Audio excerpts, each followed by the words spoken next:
Welcome to Nightmare Echoes. Listen, scream, and embrace your horror obsession. I'm your host, Eleazar, and in this episode, Margo joins me to kick off our Scream Marathon. Over the next 3 weeks, we'll be slicing through all 6 films, starting with Wes Craven's original Scream. What changes were made from the concept to final cut? How was the iconic Ghostface mask secured? And what happy accidents ended up making the movie even better? If you dare follow us, all our links are in the description. Friday's episode, Scream 2. But until then, grab your popcorn and your voice changer. It's time to scream.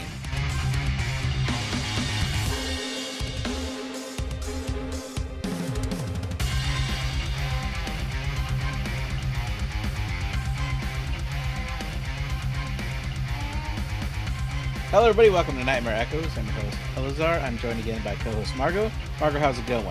Hello. Good to be here. Great. Hey, Margo, what's your favorite scary movie? That's a good question. I think Scream. Oh, great. Good one. Yeah, good choice.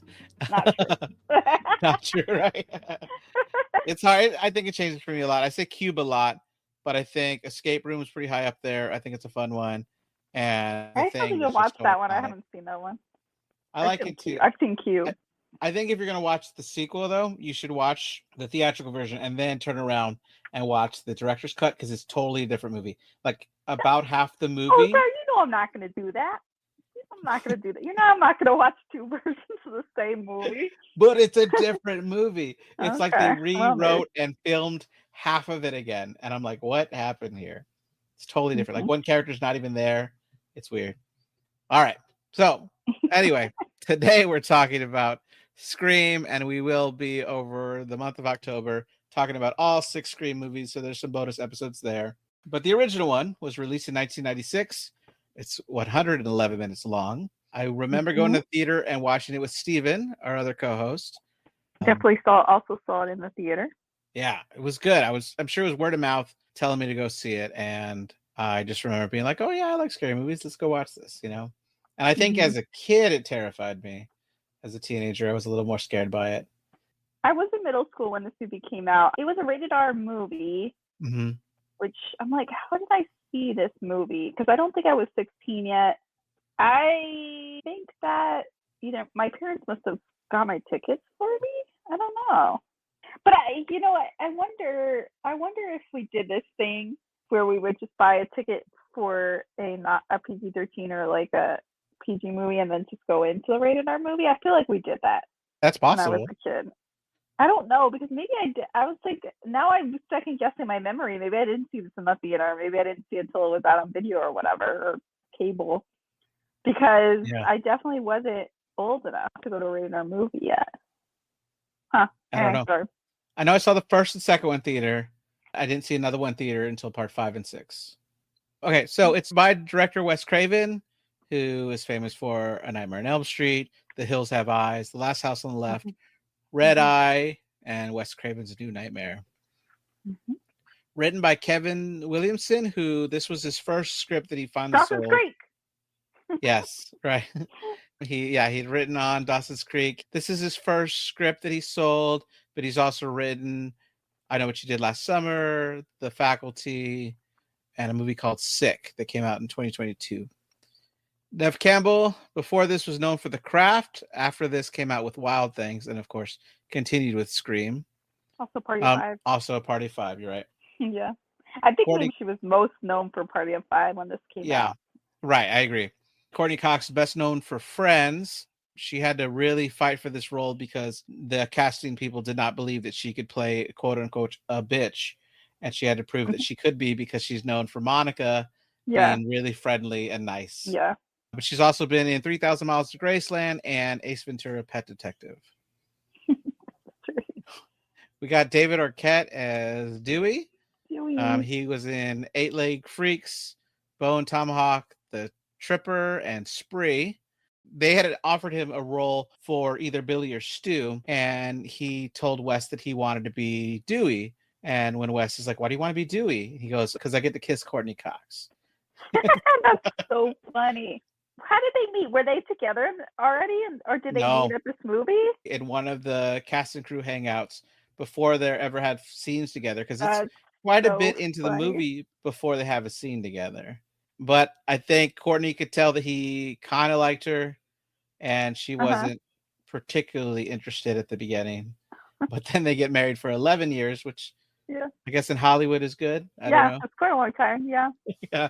We got Skeet Ulrich as Billy, who was also in The Craft, and he's also in Riverdale, which I know we covered Strangers Chapter 1 that had Madeline Perch, which is also from Riverdale. Yeah, what a hunky guy who plays horrible people. Was a jerk in The Craft. He's a jerk in this movie. Sure, I guess the hotter you are, the more jerky you can be. You don't have to be. Know. You could. I don't know. Well, it would explain why you'd want to go out with him, even though he was such a jerk, I guess. Right. But I'm just like, and you know what the funny thing is? I don't remember how I felt about him when I first saw the movie.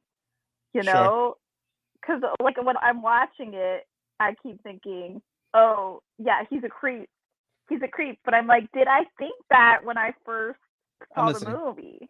You know, or am I just thinking of that now? First off, I already know what happens in the movie, and two, with like 31-year-old like sensibility. Does he remind you, or does he look like to you a young Johnny Depp? A little bit, yeah.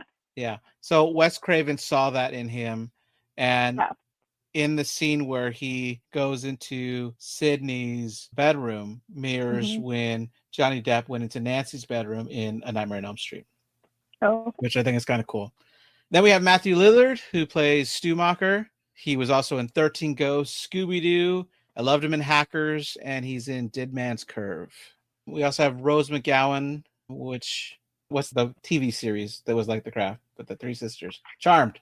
I love that show. Yeah, right. I love that show as well. She replaced Shannon Doherty when Shannon Doherty left. Yeah, did a very good job. And I like Shannon Doherty in the show, but I also like Rose McGowan, and I love that show so much. Sure.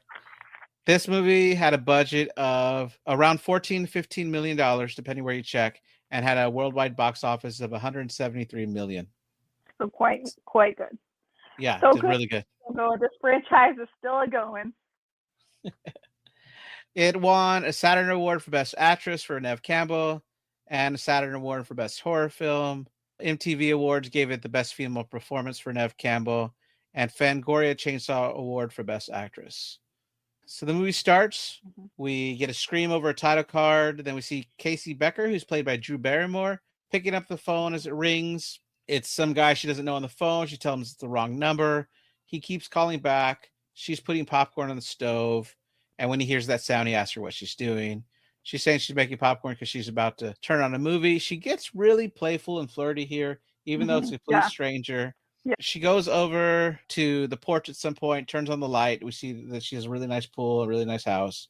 I noticed there's a lot of doors in this house. A lot of doors. A lot of egress for a slasher killer. She tells him she's going to watch some scary movie. He asks her what's her favorite scary movie. She has to think for a little bit. She says Halloween, which was a favorite of the writer Kevin Williamson. He's a big fan of Halloween. She asked him his, and he asked her to guess. She says The Nightmare on Elm Street.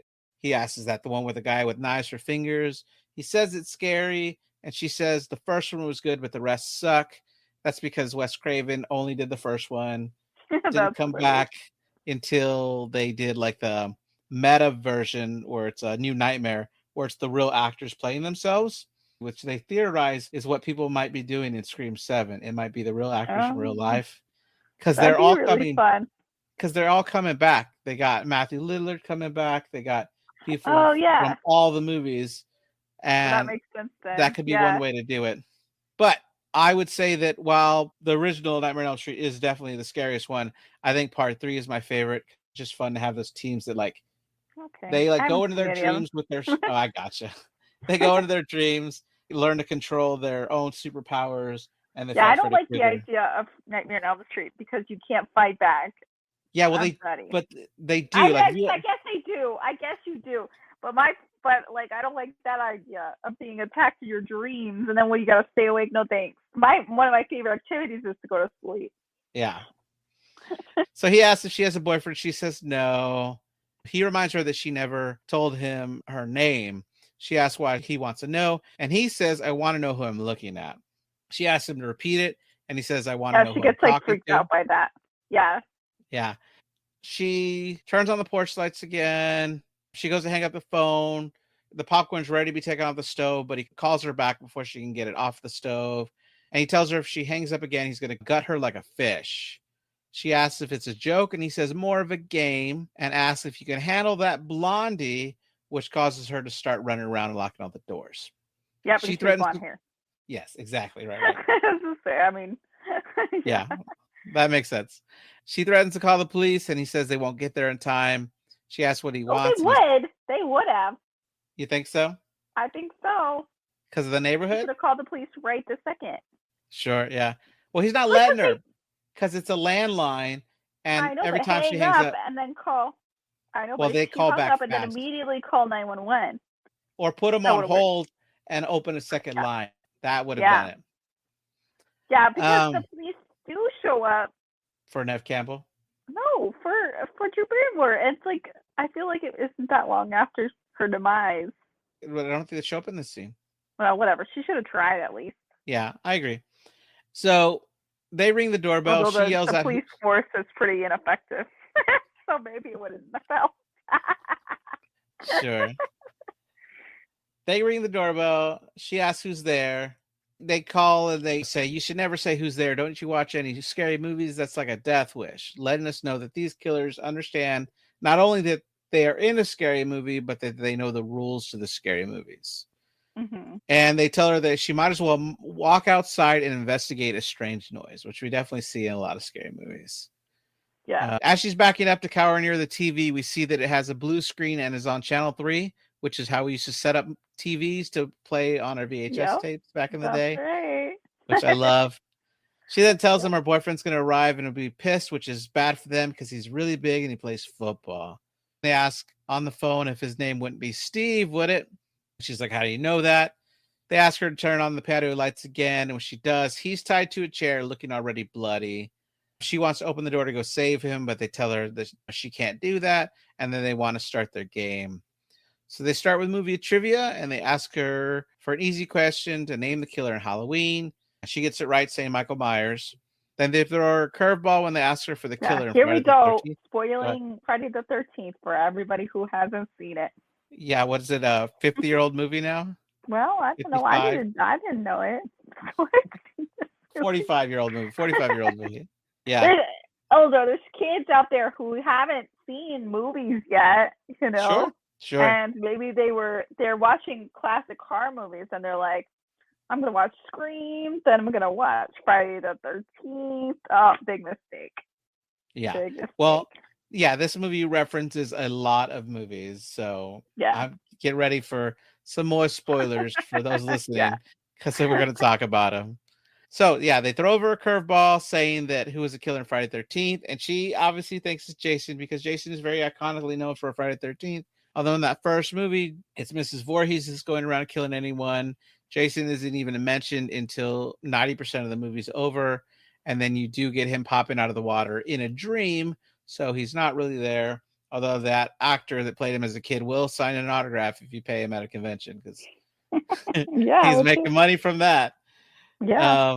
So they tell her there's a bonus round, but it's not good for Steve. And so as she looks outside, Steve guts are on the outside, which is definitely a trivia question that trips people up, because when people ask who died first in Scream, they often think of Drew Barrymore, but everybody forgets about Steve. Poor Steve. Right. All she has to do for the bonus round is name what door they are at. She doesn't want to play, so they throw a chair through the window. She starts running through the house. She sees someone in a long black coat running through. So since he's inside the house, she gets out the side door. You can see that her parents' car is coming up. As she looks in the window, we see Ghostface, really his mask up close for the first time. He grabs her. She screams. She runs off, but she stops in front of Steve for a little bit to kind of like cry over him, which she should have kept running. Mm-hmm. And his guts are out, girl. So you can't save him. So that he catches up and stabs her in the throat. So she has no vocal cords now, I guess is the idea here. Well, I don't know. Unclear, but yeah, she can't yell loud in any case. Right. So her parents drive to the house. She's trying to call out for them, but they can't hear because she can't make any noise. That's like a scary part of the movie because you're so close to being saved, right? But Yeah. just can't. It's like almost like that you're running and you just can't outrun something. It's almost like that, right? Because if only she could like make a louder noise, her parents would find her and maybe save her. Right. And this mirrors Jamie Lee Curtis in Halloween 2. After the events of Halloween 1, she was traumatized. And so there's a point where she's in the parking lot and someone's walking into the building. So her character, Lori, is trying to scream, but she can't seem to catch the breath to scream for them for help. And they walk in the building without even noticing her. So I think this was an homage to that, especially since Kevin Williamson, it's his favorite movie ever is Halloween. Mm-hmm. Well, that makes sense. I don't know. I'm saying, I agree with you because I don't have any idea. Sure. I get you. Ghostface gets Casey on the ground. She's able to pull his mask off, but we don't see who it is as Ghostface stabs her again. Inside, the mom pulls off the popcorn off the stove, puts it in the sink to stop the fire. Her father goes up to search, and when her mom picks up the phone, she can hear Casey on the other end as she's dying, being dragged. Casey's dad tells his wife to drive down to the McKinseys and call the police, which is another Halloween reference because Laurie Strode told the children she was babysitting to run to the McKinseys and call the police in Halloween. As she goes outside, she sees her daughter hanging from a tree and she screams. Now, I want to back up here a little bit and talk about how the movie came to be. Kevin Williamson was trying to write a script. He hadn't sold a successful script yet. And when they pitched it around, they were looking for a lot of directors. It was called Scary Movie at the time. Because that's so funny. Because is that the reason why they called the parody movie Scary Movie? Yeah, exactly. Yeah, that's and funny. So it's funny. There's an interview with Rose McGowan where she still has the champagne bottle they gave everybody on the crew and the actors at the wrap party that still says "Scary Movie," and she said everybody was opening it and they were celebrating, they were drinking it, and she kept hers closed because she thought it'd be worth money one day. And then the fact that they changed the name seems like it's going to be worth even more money. Yeah. And so they had asked a lot of directors to do it. They had asked Wes Craven. They had asked George Romero. They had asked Sam Raimi, and no one wanted to do it. Two things got Wes interested. At the first, Drew Barrymore was signed on to be the star of the whole thing. Wow. Yeah, and made him a little interested, but he wasn't sure. I think he told the Weinsteins no 3 times. And then he was at some convention or some places where he was signing his autograph, and some little 12-year-old kid came up to him saying, "I've seen all your movies. You have a lot of good ones, but lately you've been putting out a lot of trash. And you should really think about putting out something that's really scary again." And so he's like, dang it, like that. And it stuck with him. This 12-year-old kid really bothered him. So he called back up and told Bob Weinstein, if the director spot's still there, I'd love to try. They got him there. They fought a little bit over the location because they wanted him to film in Vancouver, but he thought it really felt like a California vibe. At first, Bob Weinstein said, we can make it not Wes Craven's Scream. We can make it Joe Blow's Scream for the difference of $3,000. And Wes Craven wasn't sure. He says, well, let me think about it. And I guess they played chicken. And Bob Weinstein gave up first, saying, okay, fine. You can film it in California. The next hiccup was that Drew Barrymore got the great idea that since she's Drew Barrymore, everybody would assume that she survives the movie. What if, in a twist, she's the opening scene and she's killed off first? Oh my gosh, that was Drew Barrymore's idea? And Wes was devastated. He almost quit over the idea. Why? Because they liked it? Because he signed on because she was going to star in the movie. That was one of his 2 reasons for signing back on. Want to star in the movie or what? She kind of wanted to just only be in the opening scene now. That's so crazy because that's like a paying job for her, right? Sure. That she would suggest to not be in the rest of the movie. Anyway. Yeah, but I think the crew all talked about it and they realized that people still are going to know that Drew Barrymore's attached to this movie, and therefore they're going to get a lot of good actors that are going to come sign up for it. So they did get a lot of people interested because they knew Drew Barrymore was in it. And I do remember seeing this in the theaters and being shocked when she died because she's front on the poster. Yeah, it's so funny because I don't remember how I felt when first watching this movie, but I must have been. I mean, I think I probably was shocked no matter what because you don't see. Yeah, that's usually not how it goes, right? Right. that the young movie star, beautiful actress, just doesn't get killed right off the bat. Yeah, exactly. And I think And then it's a making thing. someone super famous like Drew Barrymore makes it even crazier. Yeah, and it's a thing that these movies, at least Scream, still does. Like they Mm-hmm. keep having that opening scene. Scream 5 is the first one that kind of changes the rules a little bit, but they Haven't seen they it get yet. right. So, but they're really good at getting people to be like, oh, would you like to be the first kill and Scream? And some people think it's an honor. So Yeah. it's kind of cool when you get to do it now. But I think other movies do it now because they did it first. Was it 3 or 4 the one where they keep doing like fake out? That's part 4. Yeah, that's really good. That is really good. Yeah. Although they would say that it's kind of like a Psycho thing, because in 1960s Psycho by Alfred Hitchcock, they have an actress that you're following for about half the movie when she's killed in that iconic shower scene. Right. And then you're like, wait, who's the main character now? And you kind of Right. follow the killer and the investigation, and it's different. Mm-hmm. But yeah. So they went along with that. I think it was a great twist. It was not expected. Back to the movie, though. We cut to Sydney, played by Neve Campbell, who's typing on her computer when her boyfriend Billy Loomis climbs through the window. She screams, which alerts her dad. She opens the closet door, which stops the bedroom door from opening, which is a weird setup for this room, but it gives time for Billy to hide. We find out that her dad's going away on a business trip. Also, just to point out here, Billy's last name is Loomis, which is another Halloween reference since the main guy that's hunting Michael Myers is Sam Loomis. Mm-hmm. Something I thought was funny was that in TV movies, you're always seeing people sleeping with their windows wide open. Is that a thing? I don't think I've ever slept with my windows open, except for when the AC went out. But otherwise, I've never slept with windows. Maybe in the Northeast when you don't need air conditioning. Yeah, but maybe. This is California. California has mild. I know when we have a freeze, weather. My wife will open the windows during the daytime to let it get really cold because she's excited about that. Well, that's what I'm saying. Yeah, like, oh, wow, no, I wouldn't. Maybe she would have closed it before bed. Maybe she would have closed it before bed. I don't know. I don't know. But this happens a lot in movies and TV, and I'm like, okay, just people crawling into the window. Sure, why not? Billy tells Sydney that was watching The Exorcist at home, and it got him thinking of their relationship, which seems kind of weird to her. And he says it's because it's been edited down for TV and all the good stuff has been taken out. What a jerk, right off the bat. She says, and you thought you would just come here and have a little bit of raw footage. And he says that he wouldn't dream of breaking her underwear rule, but he wanted to know if they could just do some over-the-top stuff. They do make out for a little bit until his hand starts reaching up her nightgown. She cuts him off, saying, all right, that's enough. And as he crawls back out the window, she asks if it's okay if they do a little PG-13. He doesn't know what that means. And then she flashes him. Is that PG-13? I don't think so. But their metaphor is a little different. So we cut to the school where there's a lot of news vehicles. One of the reporters in the background is Linda Blair, who played Regan in The Exorcist.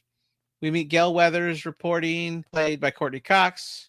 We also meet Tatum, played by Rose McGowan. Yeah. She had said during the interview process, she realized that once Neve Campbell got the role, that it's an unwritten rule that if you have two female friends, both of them can't be brunettes. One of them has to be brown hair and one of them has to be blonde hair. So she noticed that when the casting director had blonde hair, and she asked her who did her hair because she loved it and was thinking of doing her hair like that, which got the casting director thinking, oh my gosh, we could turn you blonde. That would work. And got her the job. She thinks got her the job.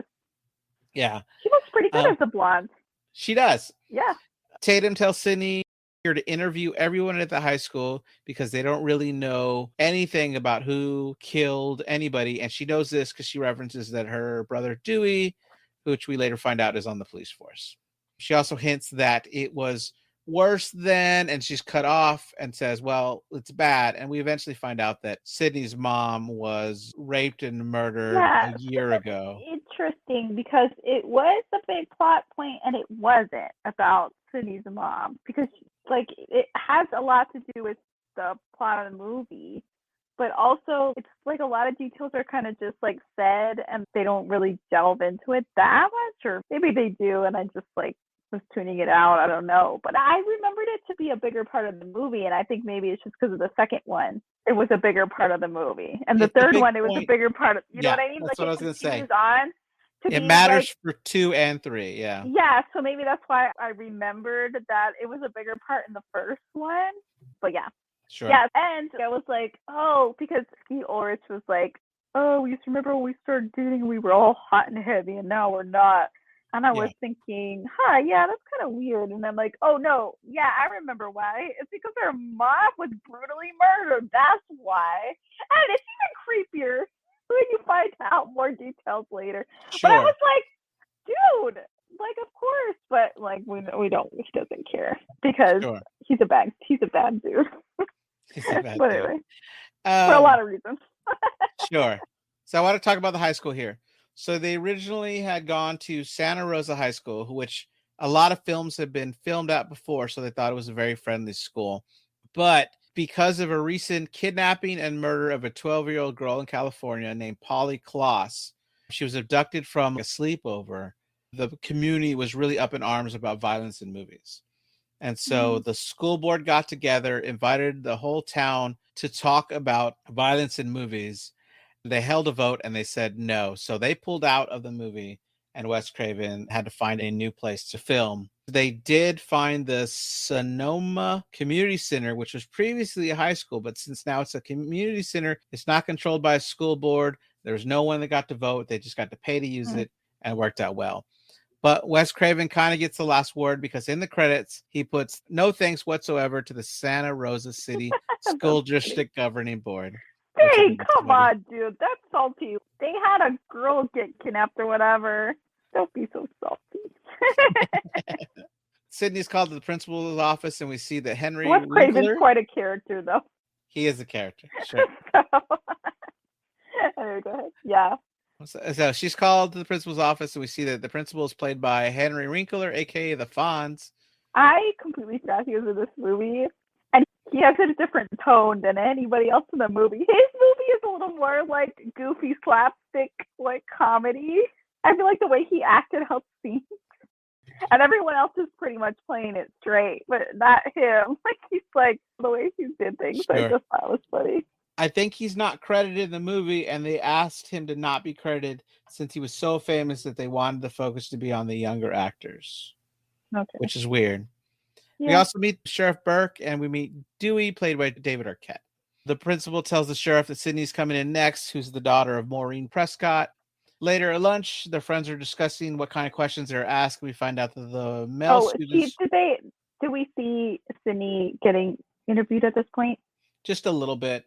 Yeah, I just want to say there's a really weird part where Henry Winkler, the principal, grabs her chin. Did you notice this part? I did not notice it.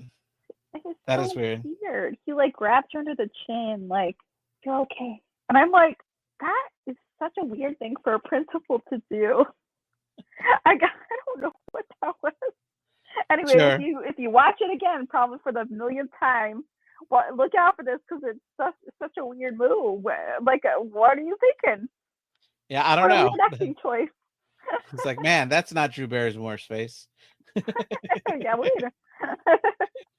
At lunch, the group discussed what kind of questions the police asked, and we find out that the male students were asked if they liked to hunt, and the female students were just asked how well they knew Casey. And then Rose McGowan's like, why don't they suspect women? Right. Women can be killers? Right. She references Basic Instinct, which was a Sharon Stone movie where she played a killer that used an ice pick, which Jamie Kennedy's character, Randy, says is a totally different thing. So we meet Randy here. We meet Matthew Lillard's character, Stumacher. His casting was interesting. Matthew Lillard was kind of across the hall from when they were casting. His girlfriend at the time was casting for a different movie.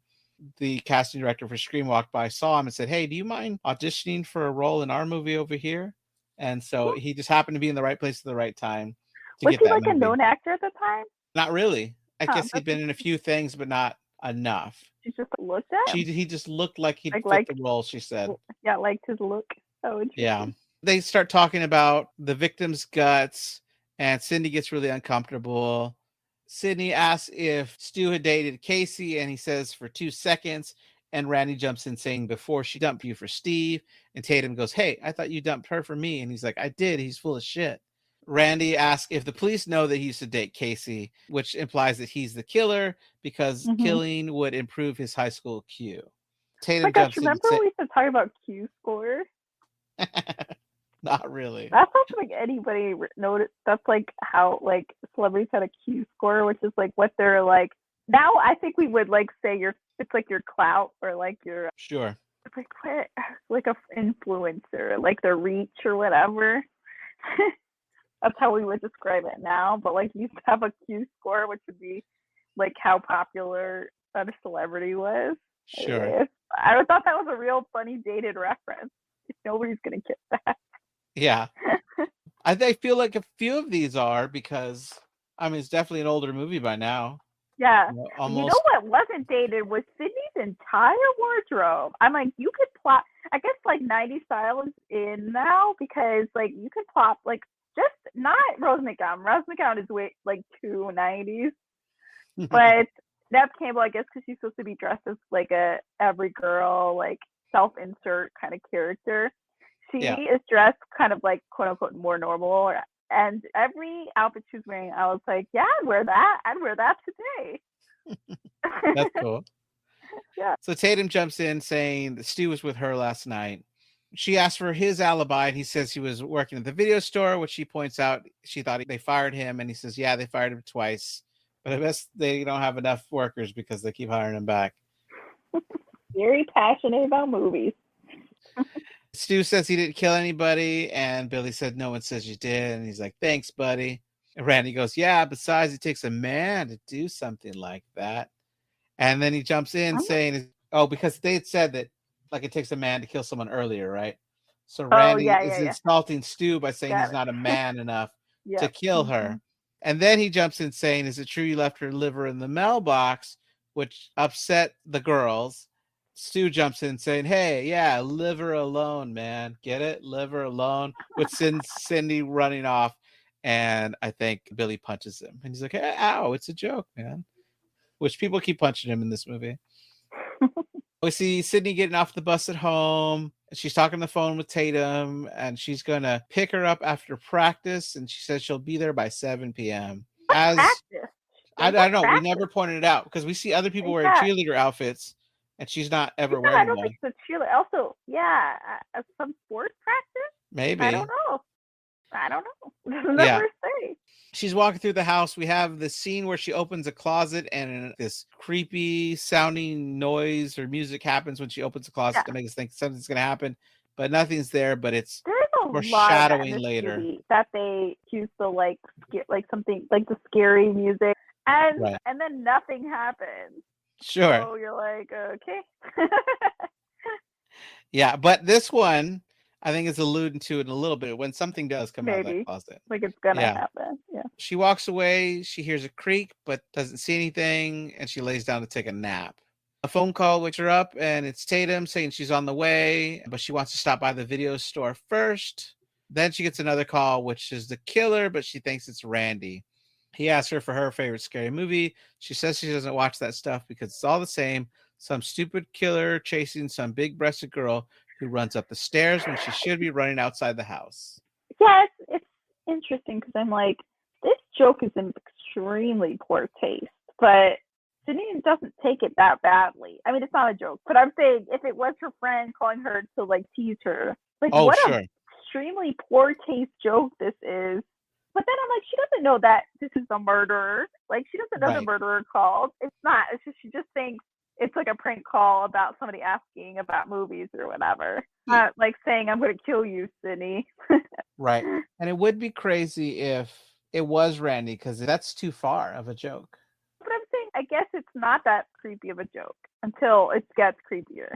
Sure. But at first, I'm like, because at first I'm thinking, well, she knows that this happened to Drew Barrymore, but I guess she doesn't. Why would she know that? She doesn't know that, right? Yeah.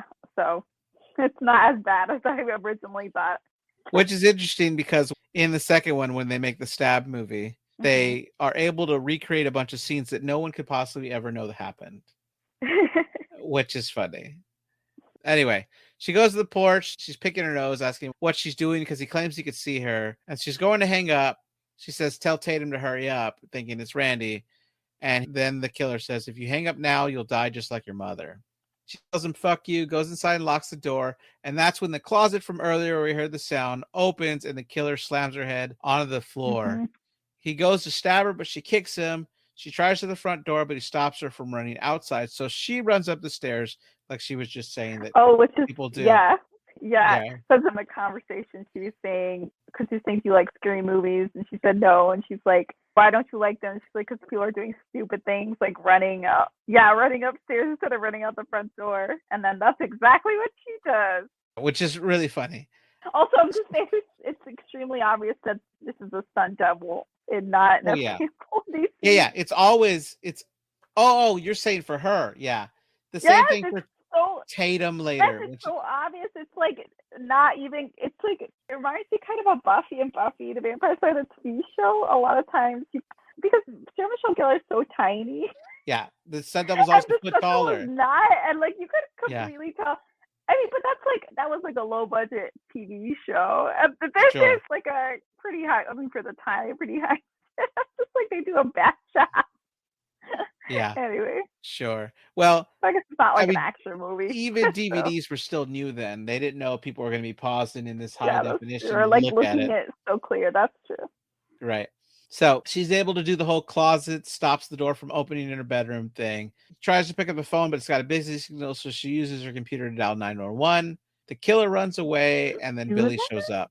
She's really happy to see him until his cell phone drops.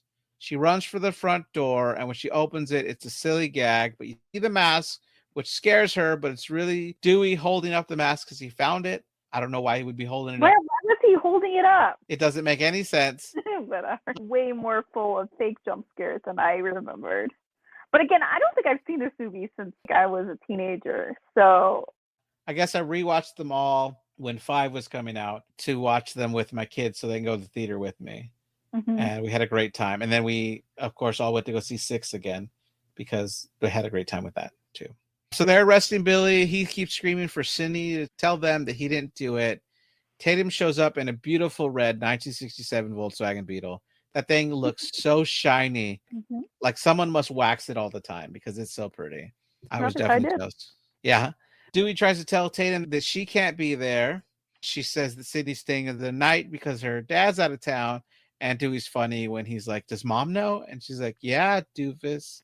I feel bad for Dewey. It's funny because at the beginning of the movie, they keep calling him Dewey, and he's like, I'm a police officer or whatever. Yeah. And like, and then at this point, I'm like, oh, he's her brother. So, everybody probably went to high school with.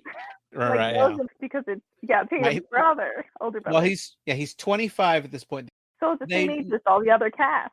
That's true, but they wouldn't have necessarily gone to high school with him, but they would have known him because he was their friend's older brother. Oh, okay.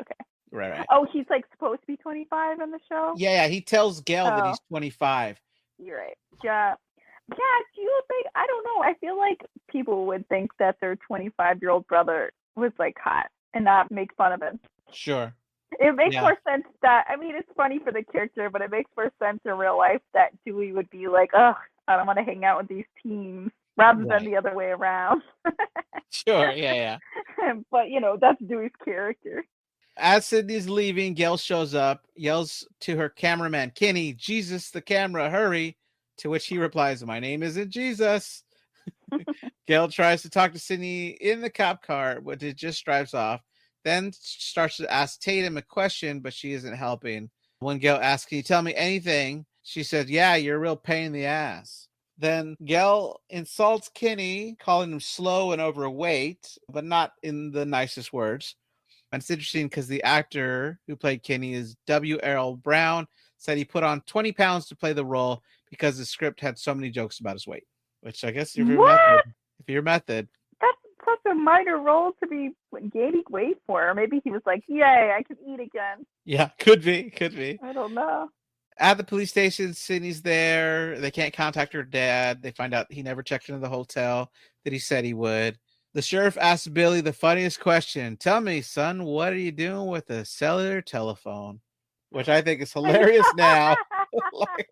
I And it's know. like, everybody has them, Sheriff. What are you not doing with a cell phone? Right?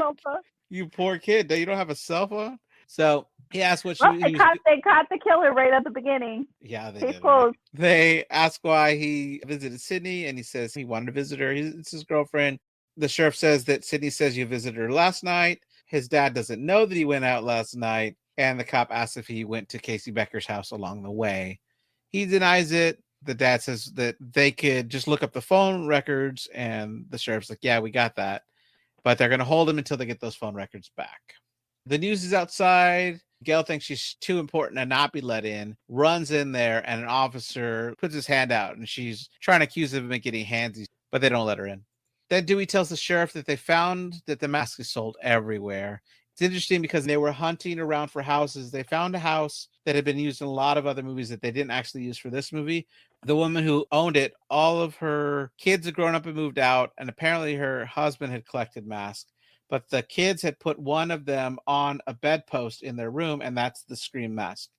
And when they saw it, they're like, what is this? And they're like, oh, my husband collected masks. I think the kids loved them. It's like, can we borrow this? So they didn't have the rights to it. So they kept saying, rather than pay for the rights, let's create something that's 20% different. They went through like 12 different masks. Nothing looked just right. So Bob Weinstein didn't want to pay for the rights to this mask, but they did a bold thing, and Wes Craven risked his job by just filming the whole scene with Casey Becker, with like having the killers wear that mask. So when they turn in the dailies, Bob Weinstein goes, what do I know? That was actually scary. So show us what I know about masks. Good job. All right. How much is the mask? So they call up the company, who was this small company who knew nothing about movies, and said, well, you just put us as a thank you to our company and named it exactly how to write it in the credits, and then send us $100. So, oh my right? God. They got it for nothing. Now, for the sequels, they learned more, and they now have gotten more money for each. Good. More money for each sequel, which I think is why the TV show couldn't afford it. Well, they probably did. It probably did increase sales for that mask. Oh, big time. So it probably did make the money. So it probably did work. But yeah, I think they make more money now.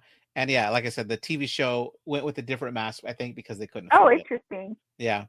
Tatum keeps yelling at Dewey, telling him that they're ready to go. And he's talking to his boss. He tells her, like, hey, what did mama tell you? When I wear this uniform, you treat me like a man of the law, which is hilarious. She's like, sorry, Deputy Dewey boy, we got to go. But I feel so bad for him. I know. They're about to leave. The sheriff tells them to go out the back. And when they do, he tells them to wait right there, not to move, and he'll go get the car, which I think they should have just went with him. Yeah, I don't understand why they didn't go with him. Whatever. So Gail sees her, and everybody follows Gail. Sydney asks how the book's coming along, and Gail says it's really great. Sydney says, I'll look for it, and Gail says, I'll send you a copy. And then Sydney turns around, punching her in the face and sending her to the ground. But Kenny catches her with one hand because he's holding the camera with the other hand. Now, the actor, W. Ola Brown, remembers that he was told, you're holding the camera, but you're going to have to catch her. He says when he grabbed her, his hand accidentally grabbed her chest, but he couldn't let go because then she would have hit the ground. And he was convinced in take one that he was going to get fired because he grabbed Courtney Cox. Oh, no. But it seemed to work out fine. Courtney Cox is so great in this movie. She is great in this movie. And the subsequent movies. Oh, yeah. But yeah, she's so good. I'm like, it's so funny because, yeah, I guess we all only knew her as Monica at the time. And now we know her also as Gail Weathers. But yeah, it's like she's so good. She's one of the best parts of the movie. Oh, yeah, I agree. Later, while dressed for bed, Tatum seems to have two beds in her bedroom, which I think is weird. Yeah, I don't know what that's about. And she keeps recreating the scene in her mind. She's like, bam, bitch went down. Sid, super bitch. Dewey comes in, giving her some ice for her hand. You hear the phone ring in the background. Tatum's mom comes in to tell Sydney she has a phone call. Tatum's mom is played by Frances Lee McCain, who played Billy's mom in Gremlins. So I thought that was kind of cool. Sydney asks if it's her dad. Tatum's mom says she doesn't think so. She picks up the phone and she hears Ghostface again. He says the innocent guy doesn't stand a chance around her. She fingered the wrong guy again, which is a lie. At least, the again part. Which is alluding to the fact that Cotton is innocent and then Ghostface believes that Cotton is innocent. Yeah, so this movie, we don't really know this whole story yet, but they get into it that Cotton, who's played by Lee Schreiber, who's in all the other movies, they arrested him for killing her mom. And Sydney's the one, and I think they talk about this later. I guess she talks to Gail about with it. Gail, yeah. So yeah, it's saying that she got Cotton in jail, and now she's getting her boyfriend in jail. Which right. I'm like, to me, I'm like, if you really think about it, how would anybody know? I guess because unless it was in the news already that it was her boyfriend that got arrested. Well, the news crew's all outside. It is. Is it supposed to be a small town? Woodsboro is kind of a small town. People would know. Mm-hmm. All right. That's what I think. But then the last part of the scene is Dewey shows up after the phone call's over, and he picks up the phone like, "Hello." I think it's just really funny the way he does it. Yeah. The next morning, Red Right Hand plays while we hear the news reporting. Red Right Hand is played in every movie except for Part 4. I don't remember. I think they had a rights issue at the time. Nick Cave. We do see footage on the TV of Cotton Weary in a prison orange being taken out of a building and put in a police vehicle, saying that he's up for appeal because he has a death sentence. And the actor, Lee Schreiber, was just asked to do a small walk-on role for the movie. Which it sure was. Right. And he had no idea that he was going to get to play a much bigger role in the sequel. Mm-hmm. Dewey tells Sidney that they have to release Billy because they have nothing to hold on him. Tatum is also wearing a number 10 t-shirt, which is a reference to Nightmare on Elm Street because Johnny Depp wore a really similar number 10 t-shirt. It looks almost the same. It's even like high cut where it shows the stomach as well, I believe. Oh, interesting. Kind of funny. At the school, we see Linda Blair again. She's a reporter. She's asking Sidney what it feels like to be almost brutally murdered. And when Dewey pulls her back... Almost, that's funny. Almost. Right. Yeah, Dewey pulls her back and she yells, "People have a right to know. They have a right to know." Why do they have a right to know? Why would they have a right to know? That's the stupidest thing. Sidney goes to speak to Gail. She tells her to stop, and you can see that she's using makeup to cover up a black eye. It's a basic human right, the right to know how it feels to be almost brutally killed. So we got food, shelter, clothing, right to know. Yeah, right to know how it feels to be almost brutally murdered. So Sidney says she wants to talk, and Gail motions to Kenny, but Sidney says off the record, claiming that she owes her for her mother. Gail says that her mother's case was the biggest news last year, and someone was going to write a book about it. Sidney says it had to be her with all her lies and bullshit. Gail asks, "What's your problem?" She said that Sidney got exactly what she wanted, and Cotton is going to get gassed. Who Gail thinks is innocent. She says that Cotton admits to sleeping with her mother. Sidney calls him a liar, saying that he raped her mother, that there was blood on his coat, and she saw him leaving wearing it. Gail points out that she saw someone leave wearing it, that he was drunk that night, went home with her mom with an invitation, and then later that coat was planted in his car as evidence. Mm-hmm. Tatum comes to her rescue to pull her away. Gail summarizes that the murders are related, and I think she thinks that Sidney is starting to have doubts of whether Cotton Weary really did it.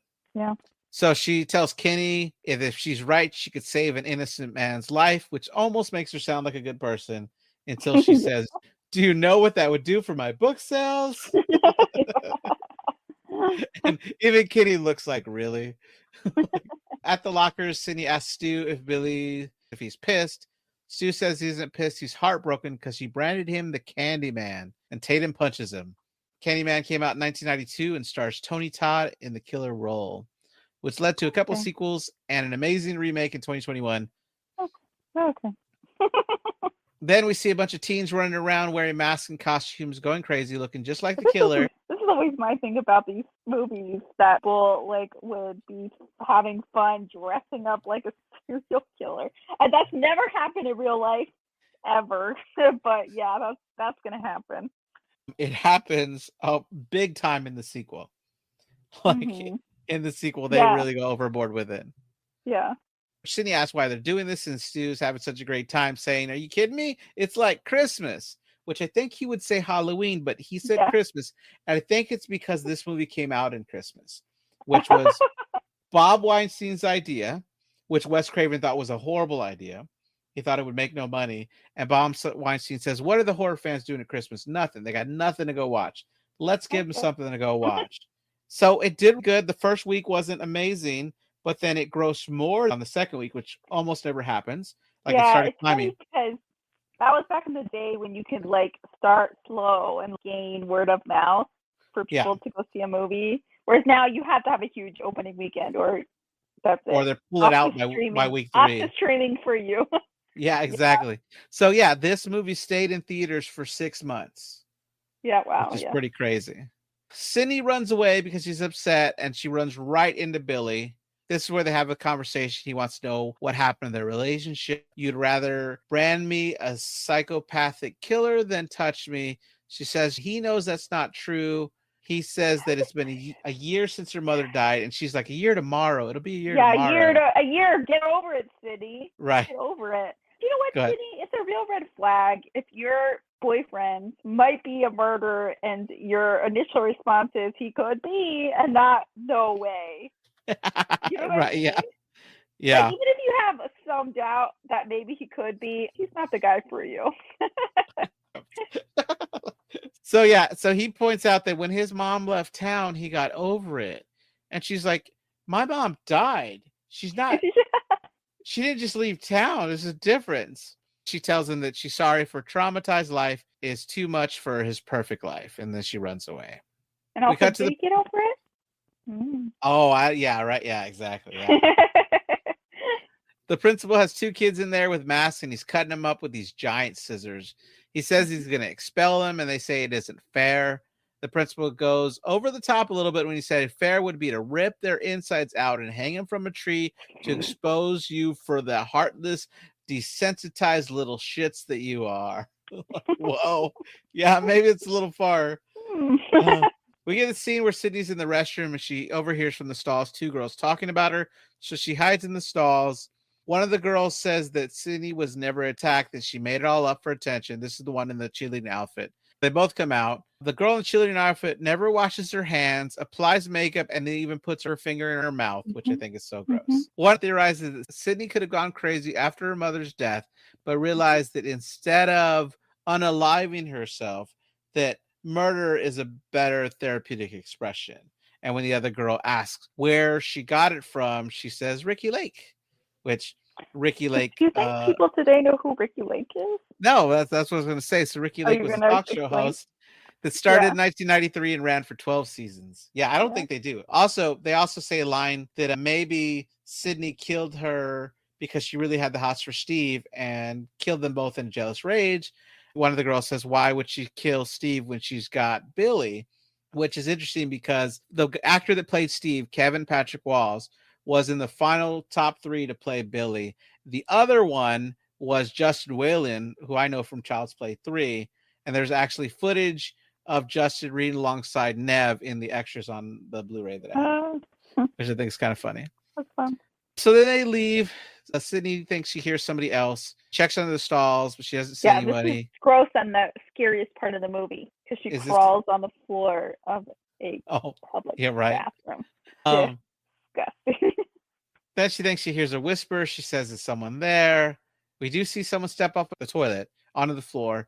We see their boots, jeans, and then the costume. He burst out. I don't think he's holding a knife. So I think he was just trying to scare her. Sure. It could have been one of the kids. It might not have really been one of the killers. Yeah. Not sure. We don't know. Yeah. Either way, she gets out really easily. As one news reporter is talking about the students wearing the costume at the school, we see Gail introduce herself to Dewey for the first time. She starts to flirt with him and asks him questions about what the police are doing there. He tells her that she shouldn't really be here, and she tells him that she shouldn't have been in New York covering the Sharon Stone stalker, but who knew? I think that's the second reference to Sharon Stone already in this movie. And Gail seems to love New York because she lives there in the 5th and 6th movies. Yeah. She tells him he looks awfully young to be a police officer, but he tells her he's 25 years old. This is where she tells him in a demographic study she proved most popular amongst males 11 to 24, so she just missed him. She says that he doesn't look a day over 12 except for that upper torso area and asks if the force requires him to work out.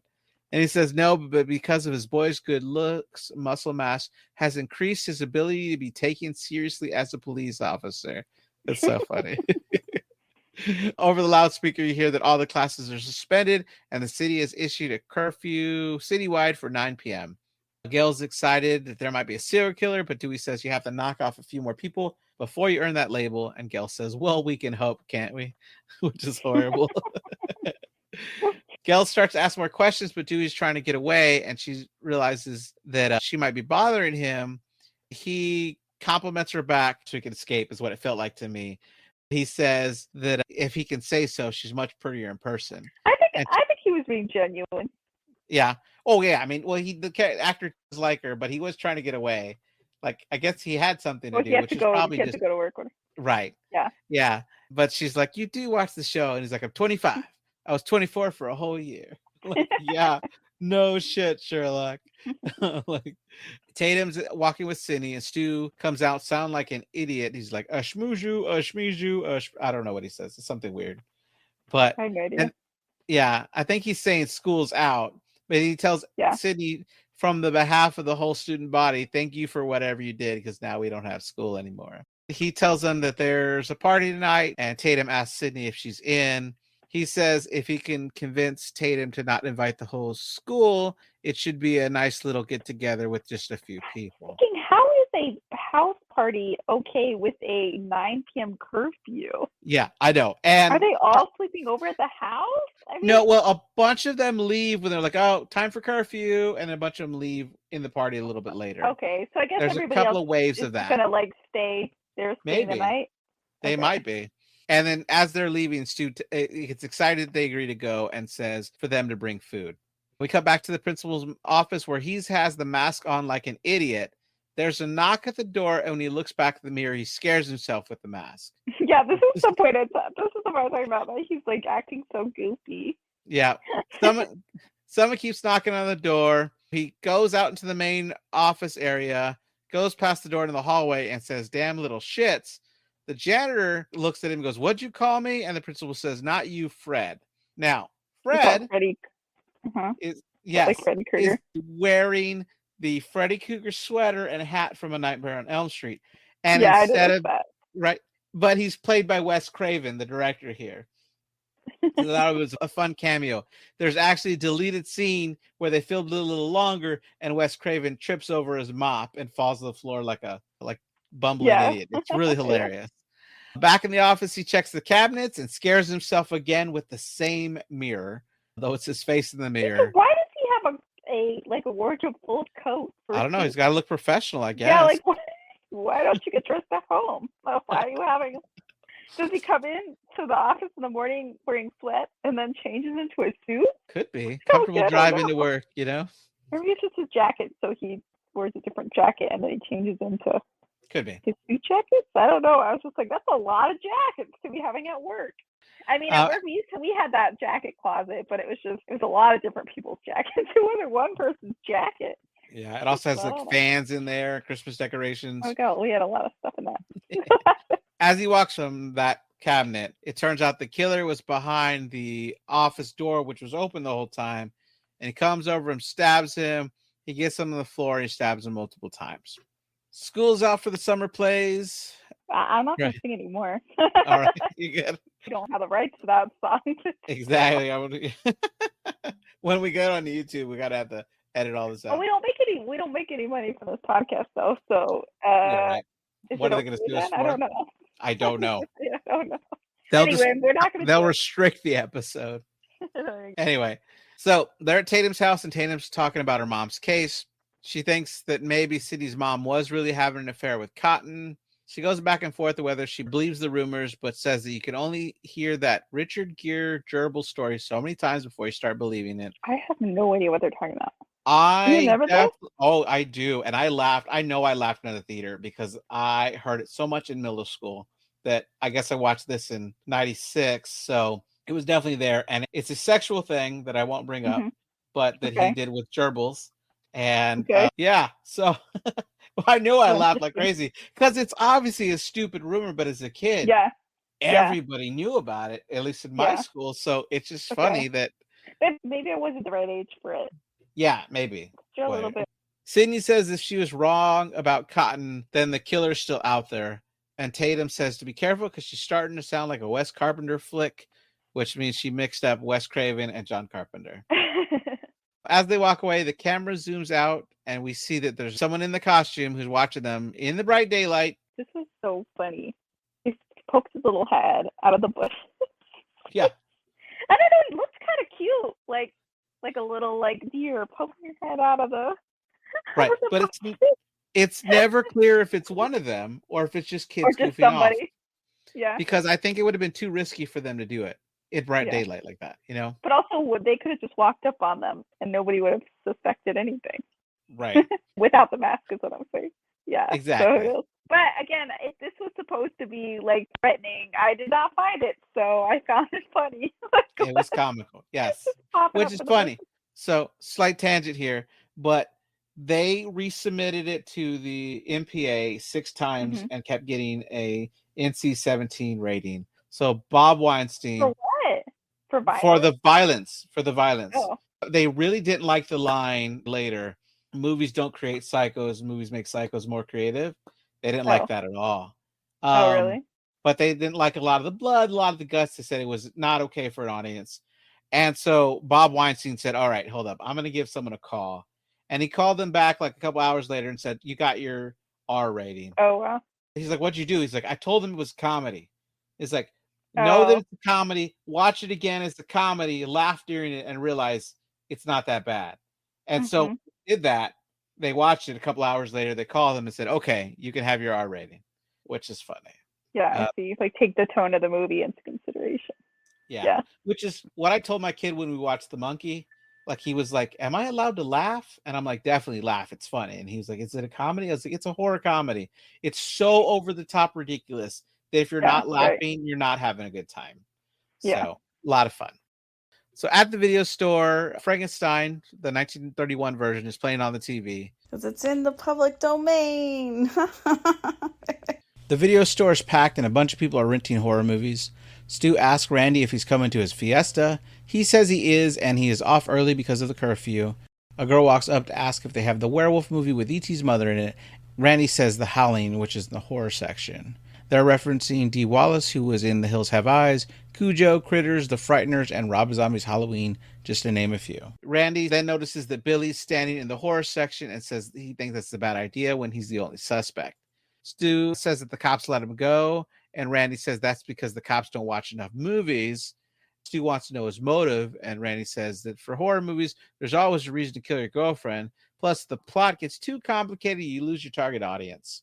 But Stu wants to know what Billy's motive would be, and he says maybe Sydney won't sleep with him. And Stu goes, laughs, right? I know, right? And then Stu laughs, saying, what, is she saving herself for you? And Randy goes, you think that I have a chance now that Billy might be a killer? And Stu just laughs in his face. It's like, no. Although there was an early draft of the movie that had Randy ending up with Sydney, which I don't see, but it's interesting. I could see it maybe happening in like a sequel, which doesn't either, but but not in this movie at all. Stu thinks that Sydney's father is doing it and wants to know why the cops can't reach him. Randy says he's probably dead and his body will come popping out in the last reel somewhere, which sort of happens, although his body's alive when he pops up in the last reel. Nice, good for him. Then he gets really loud yelling, it's a formula, a very simple formula. Everybody's a suspect, and everybody's in the video stores looking at him. And screams it, which is probably why he's been fired so many times. He's too passionate. But then Randy says that the dad's a red herring, and then it's totally Billy. When he turns around, Billy's there and he grabs him. And Billy says, what if it's you? And Randy goes, oh, I'd be a great suspect if this was a horror movie. Stu asks what his motives would be. And then he tells him it's the millennium. Motives are incidental, which Stu's like, that's a good word, millennium. This whole conversation is like what Scream is about, right? Like a meta commentary on horror. And then it's like, if we were in a movie, and of course the audience knows it is a movie. So to me, I have to say, like, this movie, like, didn't hit for me, I think, the way that it hit back in the day. Okay. But you have to, like, again, I have to be like, take myself back and think this movie was like the first kind of movie that did this for us anyway. I don't know, you might know if there was an earlier one. Right. But, so like, it was a horror movie commenting on horror movies. and had this like comedic tone to it, and it was different. It was groundbreaking in that way, whereas now it's just like, duh. There's a lot of movies kind of like this. We see the town packing up. People are closing their stores. There's a mom and a kid who are rushing home from a picnic. And I'm like, well, you weren't too worried. You were having a picnic. What the? What time is it that you're having this picnic? Because it's not dark out yet, which means like it's not like 5 minutes till 9. Yeah, right. Yeah, it's just funny. Yeah, I'm not sure. Like, yeah, it's 7:30. You only have an hour and a half to get home. Dewey is escorting Tatum and Sydney into town, and they're going shopping. Sydney says that Woodsboro reminds her of the town that dreaded sundown, which is a 1976 horror movie loosely based on the 1946 Texarkana Moonlight Murders, which depicts an unidentified phantom killer. Tatum asks if they make a movie about Sydney, who would play her, and Dewey says he sees her as a young Meg Ryan, and Sydney jokes that with her luck, they would cast Tori Spelling, which they definitely remember this joke when they make the sequel, and they film Stab, and Tori Spelling is playing Sydney, which I think is awesome. Yeah. While Sydney and Tatum are shopping for food, Sydney mentions that she thinks Billy has a point, and that her body freezes up every time he touches her. That's not a good sign. Yeah, it's not a good sign, right? Yeah, that might not be a it's me thing. That might be an it's you thing. Yeah. In the reflection of the freezer, we notice there's a ghost face following them around the store, which again might just be kids goofing off. They're so close to the police station, they would be stupid to do it. Well, it's so funny because it seems like a lot of things that they're doing is smart and then so stupid. Like the end, what they do at the end is so stupid. I agree with you. But anyway. Yeah. So no. Dewey's talking to the sheriff. The sheriff says that they got the phone records and the phone calls definitely happened from Neil Prescott's phone. Dewey asks if they could have cloned it, and he says that no, it's not possible, even though later in the movie they claim that they did. That is what happened. Yeah. What's funny here is Dewey comes up holding an ice cream cone, and the sheriff is smoking. Oh yeah, I love this scene. Yeah, which is like that's an adult thing to do and a kid thing to do. Take a lick. He takes a lick off his ice cream.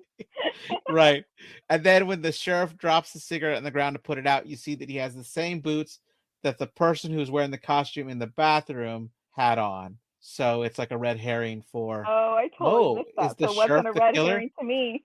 Well, they do it again in the second one too. Like Joel, the cameraman, has the same boots that they have in this movie. So I didn't notice, or did I? I don't think I noticed. I watched 2, 3, and 4 with Eleazar, so that's why I was like, I don't think I noticed that. Yeah, we did a fun triple feature. I think it was kind of cool. Yeah. So then we move to what the movie behind the scenes refers to scene 118, which is the last scene of the movie, which is 42 minutes long. It's shot over. Considered one scene. Yeah, they're at this location for the rest of the movie. Oh, okay. And when they wrapped, they made T-shirts for everybody that said, "I survived scene 118." And a lot of the actors took their costumes to a bonfire and burned them, which I think is crazy because you could totally sell those for money. Yeah. So. Say a Prayer for the Youth of America plays. We get to Stu's house party. Gel pulls up with Kenny in their news van, and Dewey drops off Sydney and Tatum at the party, which is crazy because the sheriff tells Dewey to watch them closely. But Dewey is seeing all these teenagers with alcohol as a cop, and he doesn't stop anything. Yeah. In fact, later he was like making a joke like, "Oh, you're drinking underage." Haha, just kidding. Right, yeah, right. Gail gets out of the van, and Dewey scares her. Again, the fact that he's cool with this happening at all. I don't understand it. Right, like the sheriff could have just showed up and broke it up, right? Yeah. Like, call the sheriff in. So yeah, Gail gets out of the van, and Dewey scares her. He asks what she's doing here because it's just a bunch of kids having a party. She says, if that's the case, why are you here? And he says he's just keeping an eye out. Dewey says he's going to go inside, and Gail asks if she can come with him, and he gets really excited. And she says she just needs to grab her coat, and we see that Kenny hands her a small camera, and she hides that under her coat.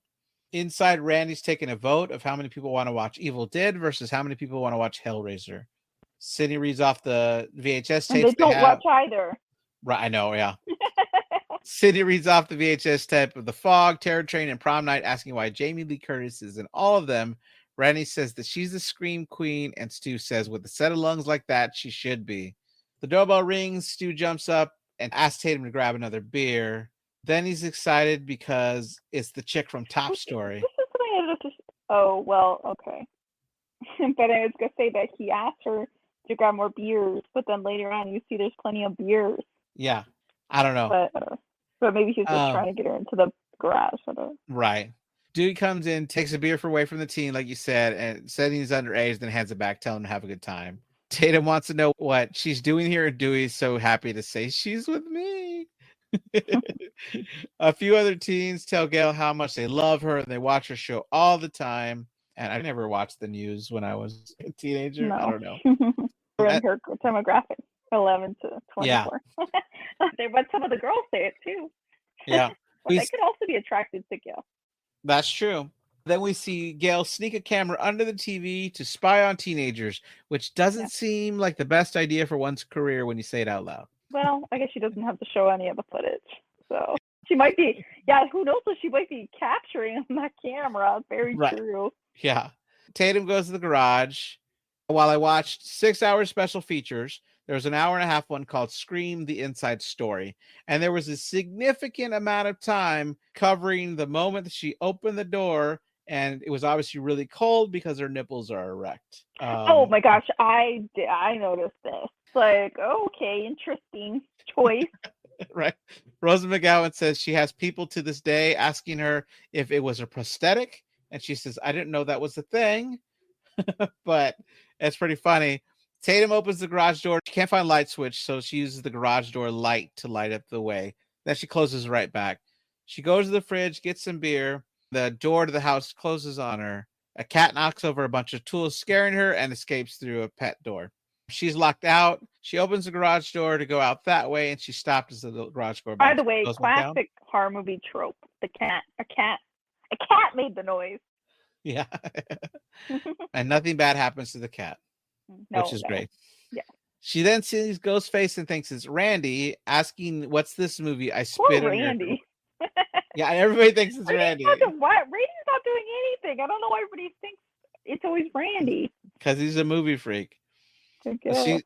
So she asks him what's this movie? I spit in your garage, which is a reference to I Spit in Your Grave, originally titled Day of the Woman, which is a 1978 American rape revenge movie, which tells the story of Jennifer Hills, who extracts revenge on 4 tormentors who gang raped her and left her for dead. Still think it's Randy. Tatum tells him to lose the outfit because Sydney's going to lose it. When the killer shakes his head no, she says, "Oh, you want to play psycho killer?"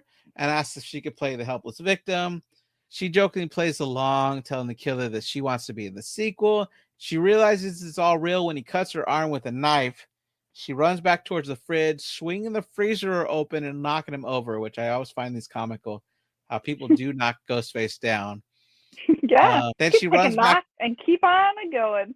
Right. She runs back to the beers and she's throwing them all at him. So he runs at her. She broke a beer bottle on him and she threw it. So I'm like, that would definitely knock you out because the force you'd have to throw it to bash it open on someone's head. I don't want to test it. Yeah. That would hurt. That would hurt. Yeah, sure. You would get a cut on your head at least, for sure. So, yeah, he runs at her. Maybe that Ghostface mask is like a helmet. It protects your head. Could be. He runs at her, flips over. She tries to go out the pet door and gets stuck. And the killer uses the garage door to lift her. Your shoulders got through. If your shoulders can get through, you can get through. She would have made it. The director said she surprisingly got way further than they thought she would. Yeah, she definitely could have made it through. But we're to believe she got stuck. Yeah. And the killer uses the most powerful garage door in the planet to lift her up and smash her. Exactly what I thought. I was like, absolutely no way can you get killed. Garage door going up. That's even more unbelievable. Going up? No way. Right. So then Ghostface opens the previously locked door and goes back in the house. So this might be a clue because he has to have had a key. Mm-hmm. Teens are leaving because it's curfew and Sydney tries to call for Tatum. That's when Billy shows up and Sydney says that if Tatum sees him, she's going to lose it. Stu says they can go to his parents' room and talk or whatever. And Billy tells them, subtlety, Stu, you should look it up. Randy asks what Leatherface is doing here, and Stu says that they're going to go make up. Randy says that there goes his chance, and Stu says as if, and Randy calls him Alicia. So for those that might not know, Alicia Silverstone starred in a movie called Clueless the year a before. Reference for me. And in that movie, comedy. Or just a comedy, really. And in that movie, Clueless, she uses the phrase as if all the time. Yeah. Also, that Leatherface reference is a reference to Texas Chainsaw Massacre. Yeah. I know that one. Gail gets back to the van. Kenny had just got the camera to work and sees Gail still in the house when she opens the van door. So he figures out that there's about a 30-second delay. She said it works fine, just record it. In the bedroom, Sydney's ready to accept who her mom was and admits that she's afraid that she's going to turn into someone like her mother, a bad seed, even though she says it doesn't make sense.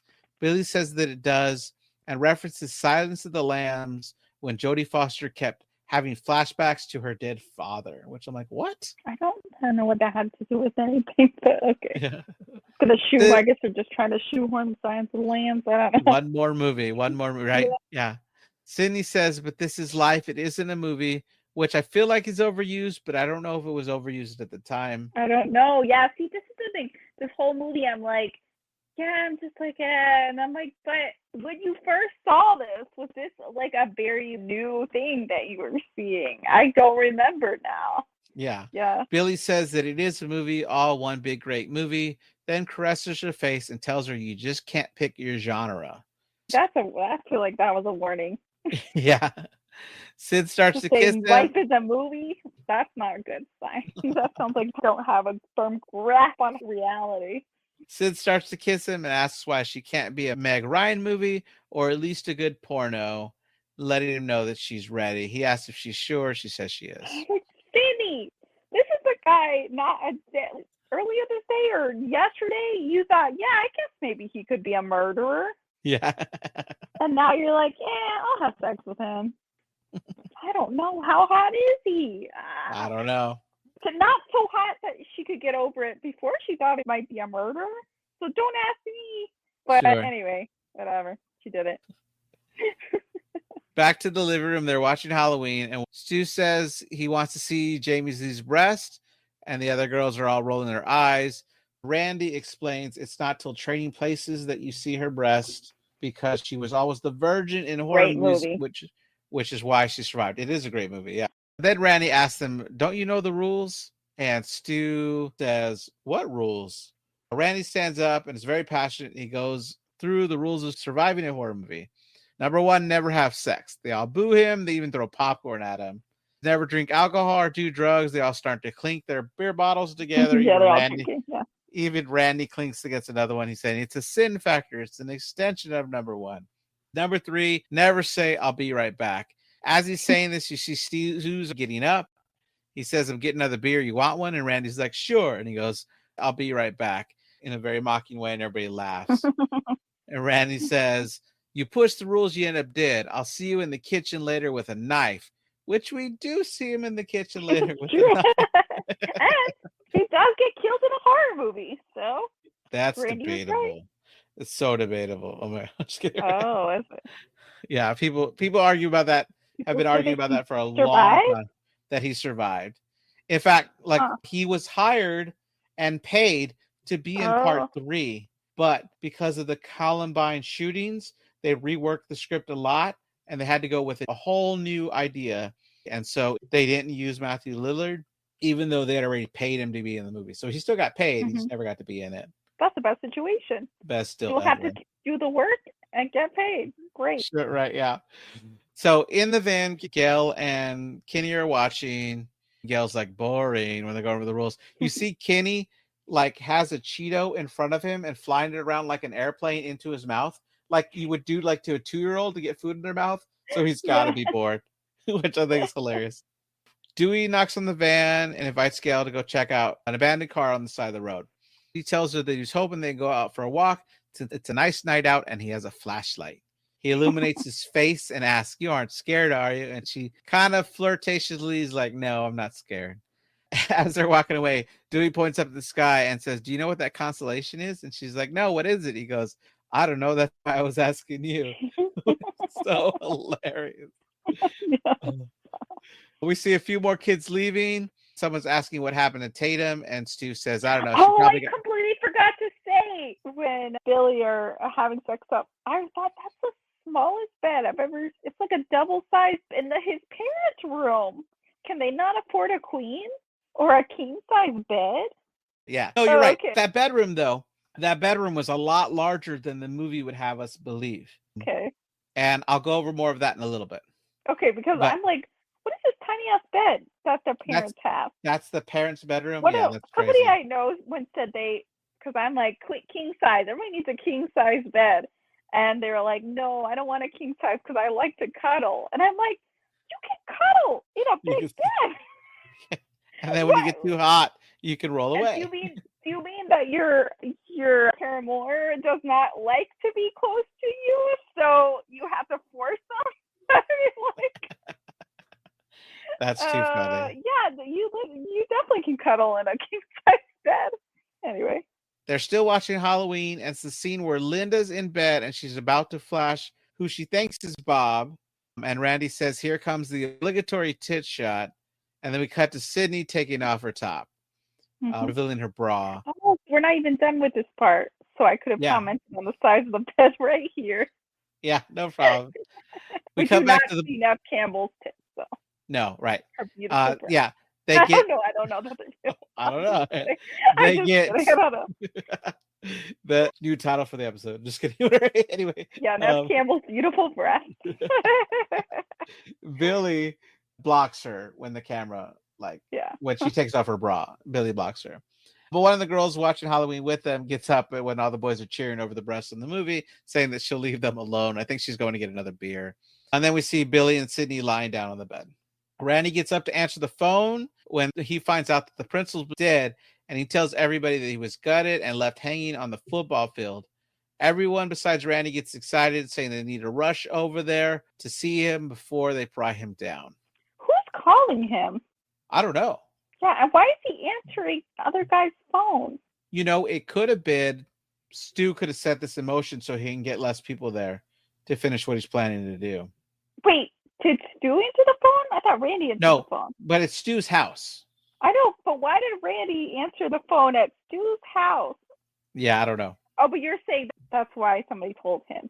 Right. Maybe it was all part of the plan to get them out of there. Yeah. Kenny sees all the kids running outside, and he kind of closes the van door so they don't notice him as they drive by. Dewey and Gail are walking. Dewey says that his real name is Dwight, and Dewey is something that he just got stuck with. Gail tells him that she likes it and she thinks it's sexy.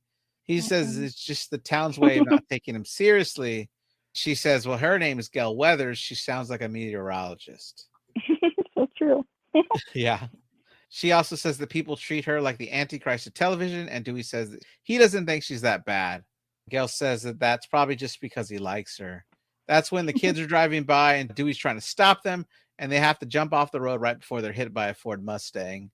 They land on top of each other. Dewey's on top, which I only mentioned because in part 2, it's the other way around. They start kissing, and Dewey stops because he's on duty, which Gail kind of giggles at. Then she notices something, asks if that's what he's looking for, and he says, all my life. She smiles and turns his head to point out the 1986 Buick Century wagon. Dewey says no, that's Neil Prescott's car, which is Sydney's father. Back to Sydney and Billy after sex. Sydney asks Billy what his one phone call was while in jail. This is like was bonkers. I'm like, Sydney, you just you first off, this guy's been a jerk to you. Okay, one.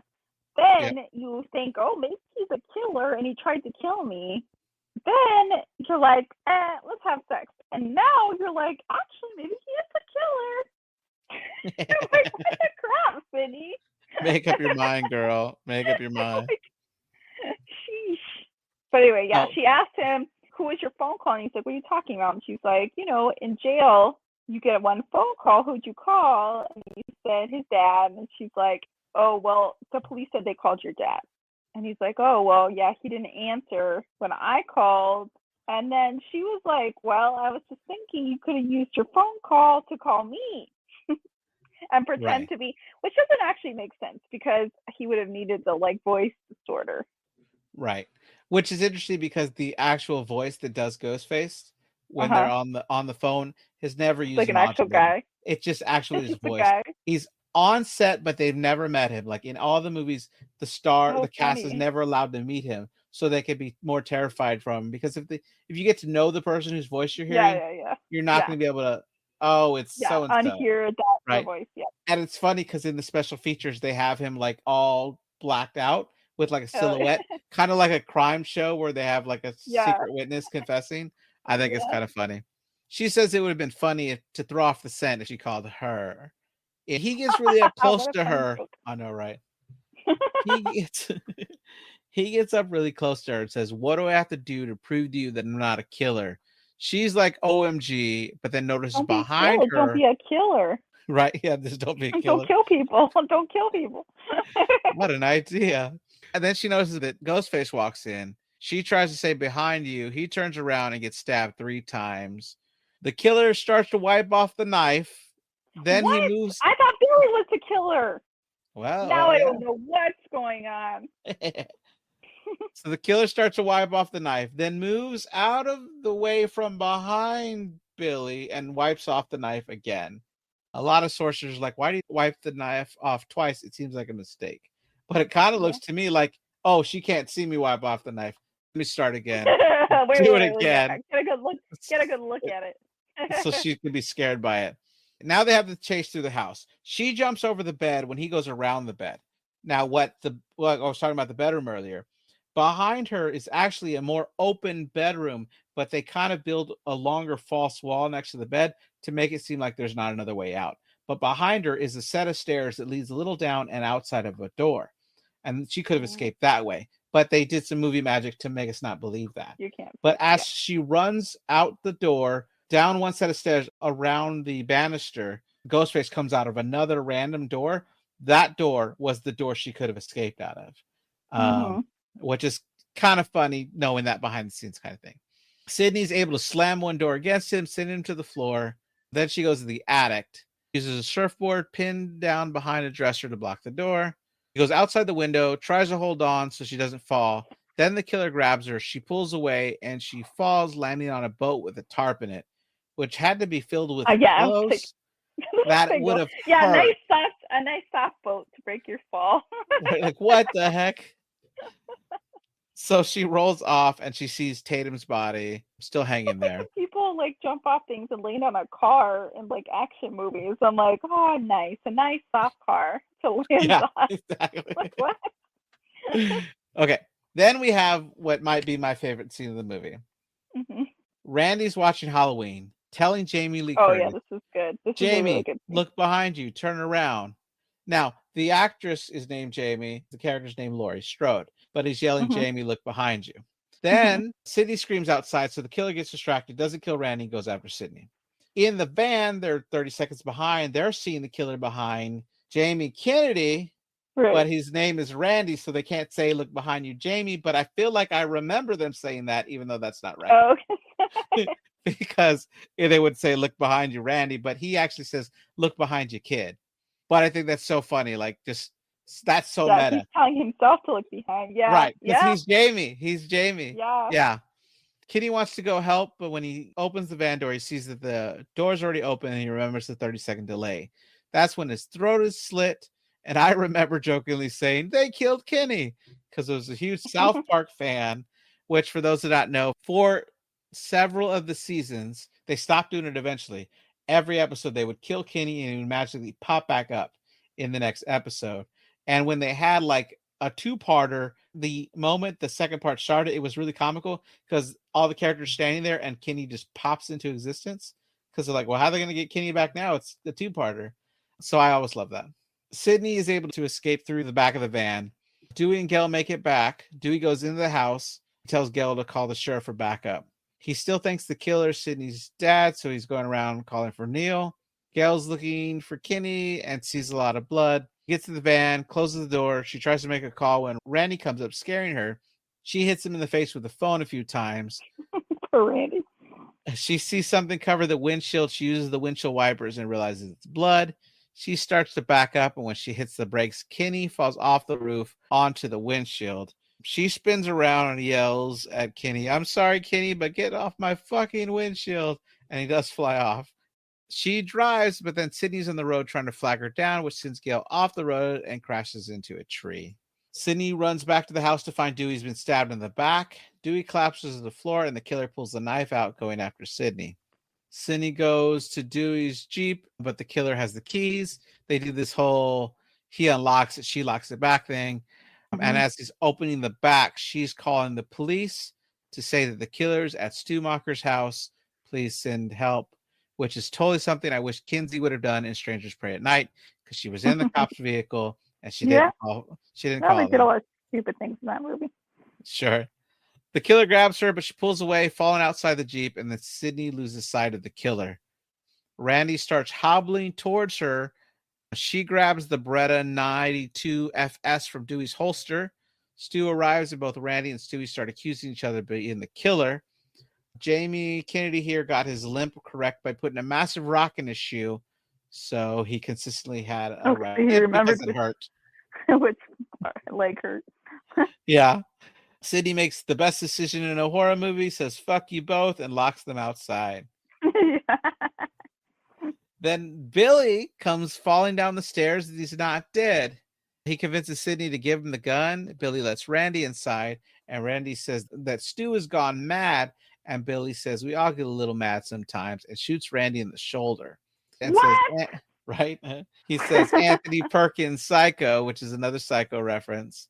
He then licks his fingers, looking at Sydney and saying corn syrup, the same stuff they use for Pig's Blood and Carrie.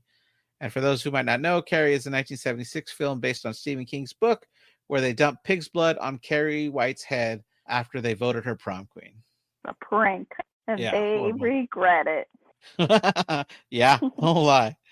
So Sydney tries to run towards the kitchen. She runs right into Stu. She asks for help, and then he looks down, pulls out the voice modulator, and says, "Surprise, Sydney," which is repeated in part 2 and part 4. Stu explains that the game, they ask the question, if you get it wrong, you die. And Billy adds, if you get it right, you die. Oh, by the way, they moved to the kitchen at this point. I don't know. That was funny the way you said that. Yeah. So she tells them both that they're crazy, and they say they would prefer the term psychotic. That's good. Now, when they do that, Stu goes right up against Billy's back, and he's kind of embracing him. And so a lot of people have a theory that they were secretly a couple based on the way they embrace each other here. But I think, if anything, Stu's more in love with Billy, and Billy's not in love with Stu. Maybe, okay, but yeah. But I don't know. But people definitely ship them. Okay. Oh boy, you gotta check out those fan sites. Right. She tells him they will never get away with this, and Billy tells her to tell that to Cotton Weary. And Stu adds that you watch a few movies, you take a few notes. It was fun. She asks them why, and Billy screams it back, "Why?" And Stu tells them, "You hear that? I think she wants a motive." Billy says, "Did Norman Bates have a motive?" And Stu says, "No." And then Billy says, "Did they ever really decide why Hannibal Lecter liked to eat people? Don't think so." Billy says it's scarier without a motive. But he's going to give a motive, though. Right, yeah. Then Billy says he put her mom out of her misery because she was flashing her stuff around the whole town like she was Sharon Stone. And Stu adds, "Let's face it, your mother was no Sharon Stone." And then this is the third Sharon Stone reference in this movie. They love Sharon Stone on this I think the writer did, yeah. Like Kevin Williamson was all about her. I have to say that Stu doesn't seem to have a motive. He doesn't seem to have a motive at all. Right, exactly. He was like, wait, we're supposed to have motives? What? Yeah, right, yeah. So Billy then shocks both Sydney and Stu when he tells her that her mother was sleeping with his father, and that's the reason his mom left town. You can even see it on Stu's face that he's shocked by this. And he has that mother abandonment really fucks you up, adding that it made Sydney have sex with a psychopath. He has a point there. Right. When Billy motions Stu, he gets really excited, saying, "You're going to love it, Sydney. It's a scream," which is crazy since the movie all through production was called Scary Movie. Scary Movie, That this line works as a happy accident. Stu brings her dad out of the closet and reveals the whole plan to pin it on their dad, since it's going to be the 1-year anniversary of his wife's death once it passes midnight. Stu plants a cell phone in his pocket, saying that they were able to clone his phone, and they say that that was impossible. Right, I know. That's what the sheriff's department said. That's what the sheriff said. And then he said that their plan is that he was going to stab them both, assuming that they were left for dead, then killed Sydney with a knife before shooting himself in the head. Then they start to stab each other. This I don't get, because why did they not wait until after they killed everybody? Yeah, exactly. It doesn't make any sense. You're okay, they're obviously psychopaths, or I guess Matthew Lillard did kill, what's her name? Drew Barrymore's character, because he did dump him, I guess. But then he also killed Tatum, who was his current girlfriend. But then he killed Tatum. They killed randos. Mm-hmm. So I'm like, I don't know. But I'm like, okay. But otherwise, I'm just like, you guys have been kind of pretty smart about this until this part, and like, you're so stupid. Right. So Billy stabs him, and he's saying like, "Whoa, you went a little deep," because it obviously hurts. He stabs Billy back, and he purposely gets him deep because Billy got him too deep. He doesn't want to hand the knife back, but he does. And when he does, he puts his arm up, and right before Billy stabs him the second time, he says, "We're going to survive to plan the sequel, because let's face it, baby, these days you got to have a sequel." Billy stabs him 2 more times, and he screams. Sydney says that you've seen one too many movies, which is where we get the line, "Movies don't create psychos, movies make psychos more creative." Mm-hmm. Billy stabs Stu for a 4th time, and Stu asks him to stop because he's feeling a little woozy.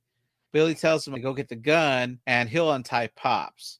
Stu goes over to the gun and says, "Houston, we have a problem here." He tells Billy he put the gun right there, but the gun's not right there, man. Like, it's so funny. Yeah. Billy comes over asking where it is, and you hear the gun cocking and Gail saying, "Right here, asshole." Billy tells Stu, "I thought she was dead." And he replies, "She looked dead. She still does," which I think is hilarious. Yeah. Gail tells her, "Here's an ending." The reporter stumbles upon them and saves the day, which Sydney agrees sounds like a good ending. Billy tells Gail that he knows something that she doesn't, and when she tries to fire, the safety's on. He kicks her, knocking her against a post, and she lands on top of Dewey. Billy is about to shoot Gail, and Stu looks back, saying that she's going to love this, and realizes that neither of them were watching Sydney, and Sydney got away with her father. Yeah. So they start searching. Billy tells Stu to help, but he's like, "I'm hurting here, man. I think I'm dying." The phone rings. Billy answers it. It's Sydney with a voice modulator. Billy points the gun at Stu, order him to help, but he says, "I think you cut me too deep." Yeah, now Sydney's like, "Oh, now I know which idiots I'm dealing with." Right. He hands Stu the phone, and Stu's hilarious when he's like, "Hello?" Like he doesn't know what it is. Sydney says that she called the police and wants to know what his motive is, because Billy has a motive, and he says, "Peer pressure. I'm far too sensitive." Billy comes back on the phone, grabbing the phone, starts threatening her, but she says, "You have to find me first, you pansy-ass mama's boy," which pisses him off. He throws the phone, which hits Stu, and Stu yells, "You hit me with the phone, dick," which was ad-libbed because the phone actually slipped out of the actor's hand because of all the corn syrup they were wearing. It got too slippery. He didn't mean to hit him with it, but Matthew Lillard graciously said a line in a response, which is perfect, and they kept it in the movie. Stu picks back up the phone, asks Sydney if she really called the police, and I remember the whole theater erupted laughing when he said, "My mom and dad are going to be so mad at me." Sydney's wearing the costume, comes out of the closet, and stabs Billy with the umbrella. Now, behind the scenes, Skeet Ulrich had heart surgery years before, so they wanted to be really careful about this. So they put a lot of padding around his heart, but because it's hard to see out of that mask, in one take, the stunt woman actually stabbed him really badly, and he really in pain hit the floor. So what you see on the film is genuinely pain that he's feeling at that point. Yeah, it's bad. Stu then attacks Sydney, saying he's always had a thing for her. She throws a TV on him, saying, "In your dreams," which Like I said, a lot of people believe he didn't actually die. Matthew Lillard himself has always wanted to come back, saying he doesn't think a TV on the head would kill you. You do see him get electrocuted, which is another fun theory I've heard online. Stabbed multiple times. I know. He was already dying. I know. I mean, unless the ambulance found him and took him, but you would know that. You would think you know that. But there's a lot of theories on how it worked. But one of the most bonkers theories I've heard is that in 1989, Wes Craven came out with a movie called The Shocker, where a guy was killed and became this like killer with electricity. Okay. And it would be a bonkers spinoff if to make another Wes Craven remake, they had Stu turn into the Shocker because of that. I think that'd be funny. Now Randy jumps up, scaring her. She says she thought he was dead, and he responds, "I should be. I've never been so happy to be a virgin." Billy jumps up, hitting Randy, and gets on Sydney. He's about to stab her. She's putting her hand in his wound where he was already stabbed. Mm-hmm. And Gail shoots him, saying, "I guess I remember the safety this time, you bastard." Sydney takes the gun from her, and Randy says, "Careful, this is the point in the movie where the supposedly dead killer comes back to life for one more scare." As Billy pops up, Sydney shoots him right in the forehead, saying, "Not in my movie." That's when her dad pops out of the closet, scaring them all. The police show up. Gail is there with a new cameraman going over the whole story. We do see Dewey lift his head a little bit as he's on the stretcher, because Wes Craven said, "Hey, maybe you should lift your head a little bit in case we want you to live, because I think people liked your character a lot, and it'd be great if you might live for the next movie." Which that was fun. I look forward to covering part 5 with you. Yeah, so I guess we'll talk about this again in Scream 5, but I suggested we just do Scream 1 and then Scream 5, and I have seen Scream 2 and Scream 3, although I didn't really remember them that well, but I hadn't seen 4, and I was like, I'll just jump on over to Scream 5. It's fine.